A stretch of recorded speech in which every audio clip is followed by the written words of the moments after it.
Hello और welcome student, आपका स्वागत है मेरे नए चैनल करण सर फार्मा क्लासेस में, जिसमें मैं आपको बहुत ही इजी और सिंपल वे में फार्मा से रिलेटेड बहुत ही इंपॉर्टेंट जानकारियां देता हूं और बिल्कुल शॉर्ट में देता हूं। और आज हम बात करेंगे HPLC के बारे में कि HPLC होता क्या है, और बहुत शॉर्ट और सिंपल वे में मैं आपको समझाऊंगा कि HPLC होता क्या है। तो देखिए, HPLC का फुल फॉर्म होता है हाई परफॉर्मेंस लिक्विड क्रोमेटोग्राफी। जी हाँ, हाई परफॉर्मेंस लिक्विड क्रोमेटोग्राफी। और यहाँ पर जो क्रोमेटोग्राफी का मतलब होता है, उसका मतलब यानी जो क्रोमेटोग्राफी है उसका मीनिंग होता है सेपरेशन। जी हाँ, क्रोमेटोग्राफी का मतलब होता है सेपरेशन। तो इस और यहाँ पर इस HPLC इंस्ट्रूमेंट की हेल्प से हम किसी भी अननोन सैंपल के अंदर प्रेजेंट कंपोनेंट को सेपरेट कर सकते हैं और ये भी पता लगा सकते हैं कि उस पर्टिकुलर अननोन सैंपल के अंदर जो कंपोनेंट प्रेजेंट है वो कितनी क्वांटिटी में है। मैं आपको बोर्ड के माध्यम से समझाता हूँ कि देख लीजिए, अगर हमारे पास कोई ड्रग है और वो अननोन सैंपल है, ठीक है, उस ड्रग के अंदर मुझे नहीं पता है कि कितने कंपोनेंट प्रेजेंट है। तो मान लीजिए उस ड्रग के अंदर 3 कंपोनेंट हैं ABC। तो HPLC की मदद से मैं ये पता लगा लूंगा कि उस अननोन ड्रग के अंदर जो ABC 3 कंपोनेंट हैं वो कौन है और उनकी कितनी क्वांटिटी है। ठीक होगी बात। तो ये मैं किसके हेल्प से पता लगा सकता हूं? HPLC के माध्यम से। जैसे ही मैं इस सैंपल को प्रिपेयर करूंगा और HPLC के अंदर रन कराऊंगा तो मुझे ग्राफ मिलेगा, ठीक है, और मुझे इन तीन कंपोनेंट की पीक मिल जाएगी कुछ इस टाइप से। ठीक है, तो इस तरीके से इन 3 कंपोनेंट्स की मुझे पीक मिलेगी और इन पीक की हेल्प से मैं पता लगा लूंगा कि ये जो कंपोनेंट है, जो अननोन सैंपल है, उस अननोन सैंपल के अंदर कौन से कंपोनेंट प्रेजेंट है और साथ ही साथ वो कितनी मात्रा में प्रेजेंट है, ये भी मैं इस ग्राफ की हेल्प से पता लगा लूंगा। तो जी हाँ, HPLC का यूज फार्मा इंडस्ट्री में इसलिए किया जाता है कि ड्रग जो इंडस्ट्री के अंदर, जो फार्मास्यूटिकल इंडस्ट्री के अंदर जो ड्रग्स बन रही हैं, उन ड्रग्स के अंदर जो ड्रग प्रेजेंट है वो जिसे हम API कहते हैं, जैसे पैरासीटामोल या कोई भी ड्रग, तो उस टेबलेट, कोई भी ड्रग, मतलब टेबलेट भी हो सकती है, कैप्सूल भी हो सकता है, कोई भी फॉर्मुलेशन हो सकता है, उस फॉर्मुलेशन के अंदर जो API प्रेजेंट है वो कितनी क्वांटिटी में प्रेजेंट है, और अगर उसके अंदर कोई इंप्योरिटी प्रेजेंट है तो हम उसका भी पता HPLC के माध्यम से लगा सकते हैं। जैसे कि अगर इस अननोन ड्रग के अंदर अगर ये C जो होता वो कोई इंप्योरिटी होती तो हमको एक इंप्योरिटी की पीक भी मिल जाती। ठीक है, तो हम HPLC की हेल्प से किसी भी ड्रग की प्योरिटी का भी पता लगा सकते हैं, साथ ही साथ उस ड्रग के अंदर प्रेजेंट API का भी पता लगा सकते हैं। तो चलिए अब हम बात करते हैं HPLC के इंस्ट्रूमेंटेशन से, और इंस्ट्रूमेंटेशन के थ्रू मैं आपको समझाऊंगा कि ये कैसे वर्क करता है। देखिए, मैंने बहुत ईजी वे में डायग्राम बनाया है। अगर आप भी एग्जाम के लिए डायग्राम बनाना चाहते हैं अपने नोट्स के लिए, तो वीडियो को पुश करके आप ये डायग्राम बना सकते हैं, और इस डायग्राम के माध्यम से मैं आपको और भी जानकारी दूंगा इस इंस्ट्रूमेंटेशन से रिलेटेड, जो आपसे इंटरव्यू में या वाई के अंदर एज ए एक्सटर्नल के द्वारा आपसे पूछा जा सकता है, और ये एग्जाम के लिए आपके लिए काफी इंपॉर्टेंट होगा। तो चलिए स्टार्ट करते हैं। देखिए, HPLC का जो इंस्ट्रूमेंटेशन होता है वो टोटल 7 पार्ट से मिलकर बना होता है। जी हाँ, 7 पार्ट से मिलकर बना हुआ होता है। तो इसका फर्स्ट पार्ट होता है सॉल्वेंट। तो यहाँ पर सॉल्वेंट सिस्टम जो होता है, जो कि अलग अलग मिक्सचर होता है बेसिकली सॉल्वेंट का, जो कि अलग अलग रेशो के अंदर होता है। तो वहां से सॉल्वेंट रन होकर सबसे पहले जाता है पंप में। तो पंप जो होता है वो उसका दूसरा पार्ट होता है। देखिए, HPLC के अंदर टोटल 3 टाइप के पंप का यूज किया जाता है। ये है डिस्प्लेसमेंट पंप, रेसिप्रोकेटिंग पंप और प्न्यूमेटिक पंप। ठीक है, अगर आपसे कोई क्वेश्चन पूछे कि HPLC में कितने टाइप के पंप का यूज किया जाता है, तो ये टोटल 3 टाइप का पंप होते हैं। उसके अलावा यहाँ पर जो प्रेशर रेंज होती है वो प्रेशर रेंज होती है 1000 से 5000 PSI। जी हाँ, HPLC का जो पंप होते हैं उनकी प्रेशर रेंज होती है 1000 से 5000 PSI। और अगर आपको प्रॉपर, मतलब अगर हम आइडियल कंडीशन की बात करें कि कौन सी आइडियल कंडीशन है जिसमें हम HPLC के अंदर सैंपल को रन कर सकते हैं, तो कम से कम 3000 से 5000 PSI अगर प्रेशर होना चाहिए, तभी हम HPLC के अंदर सैंपल को रन कर सकते हैं। ये आपको याद होना चाहिए कि HPLC के अंदर जो आइडियल प्रेशर रेंज होती है जिसके द्वारा हम सैंपल को अप्लाई कर सकते हैं, सैंपल रन कर सकते हैं, तो वो प्रेशर रेंज होती है 3000 से लेकर 5000 PSI। उसके अलावा जो फ्लो टाइम दिया जाता है वो फ्लो टाइम होता है 2 से 3 मिनट। जी हाँ, 2 मिनट पर ml का इसमें फ्लो दिया जाता है या 3 मिनट पर ml का फ्लो दिया जाता है। ये इसका आइडियल फ्लो है।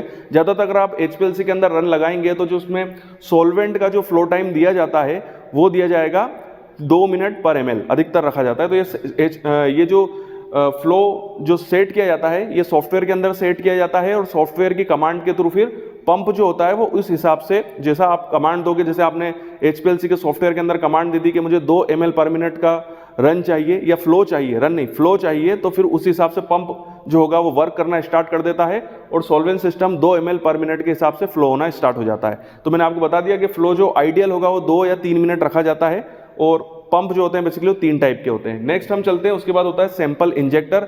ये तीसरा पार्ट होता है जहां पर हम सैंपल को इंजेक्ट करते हैं। हमारा जो भी सैंपल है जिसको हमको सेपरेट आउट करना है या जिसकी प्योरिटी का हमको पता लगाना है, वो हम सैंपल इंजेक्टर सिस्टम के अंदर यहाँ पर हम सैंपल को इंजेक्ट करते हैं। मैं यहाँ पर एक चीज और बता दूं कि जो आइडियल सैंपल का जो वॉल्यूम है वो है 20 माइक्रोलीटर। जी हाँ, 20 माइक्रोलीटर जो होता है वो आइडियल माना गया है। मतलब हमको जो सैंपल को रन करना होता है या सैंपल को जो वॉल्यूम हम जो HPLC के अंदर अप्लाई करते हैं वो होता है 20 माइक्रोलीटर। ये आप याद रखिएगा क्योंकि ये भी कई बार इंटरव्यू के अंदर पूछा जाता है।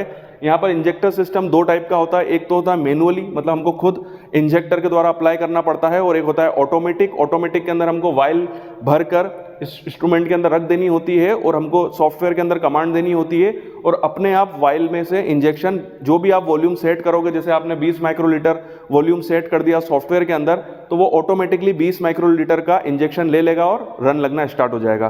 तो 2 टाइप के इंजेक्टर होंगे, या तो आप खुद लगाइए, इट इज मैनुअली, और एक होता है ऑटोमेटिक। नेक्स्ट पार्ट पे चलते हैं, वो होता है इसका कॉलम। देखिए कॉलम जो होता है बेसिकली वो एक स्टेशनरी फेज होती है जिसके अंदर सिलिका जेल की जमावट होती है। ठीक है, वहां पर आपसे एक इंटरव्यू के अंदर क्वेश्चन पूछा जा सकता है कि कॉलम के अंदर जो सिलिका होती है उसकी पार्टिकल साइज क्या होती है। तो पार्टिकल साइज जो होती है वो होती है 3 से लेकर 20 माइक्रोन। जी हाँ, जो कॉलम के अंदर सिलिका के पार्टिकल्स की साइज होगी वो होगी 3 से लेकर 20 माइक्रोन। इनके बीच में कोई सी भी पार्टिकल साइज हो सकती है। नेक्स्ट, जो कॉलम होता है उनकी डायमेंशन क्या होती है। तो देखिए कॉलम की जो लंबाई होती है वो 5 से लेकर 50 सेंटीमीटर तक हो सकती है। इसकी लंबाई 5 सेंटीमीटर से लेकर 50 सेंटीमीटर तक हो सकती है। वहीं अगर मैं इसकी चौड़ाई की बात करूं या मोटाई की बात करूं तो वो हो सकती है 1 से लेकर 10 mm। ठीक है, तो चौड़ाई लंबाई जो होगी वो सेंटीमीटर में होगी, वहीं इसकी जो मोटाई है वो mm में होती है। नेक्स्ट, अधिकतर ये मेटल के बने हुए होते हैं। जी हाँ, ये अधिकतर आपको स्टेनलेस स्टील और मेटल के बने हुए मिलेंगे। साथ ही साथ इसके अंदर जो सिलिका होती है उसको हाई प्रेशर के द्वारा पैक किया जाता है। जी हाँ, जो कॉलम के अंदर जो सिलिका होती है वो हाई प्रेशर में पैक की जाती है और जो प्रेशर होता है वो 5000 PSI से ज़्यादा होता है। याद रखिएगा कि इसके अंदर जो सिलिका या जो सिलिका की पैकिंग की जाएगी वो हाई प्रेशर से की जाती है और वो 5000 PSI प्रेशर से ज़्यादा होती है।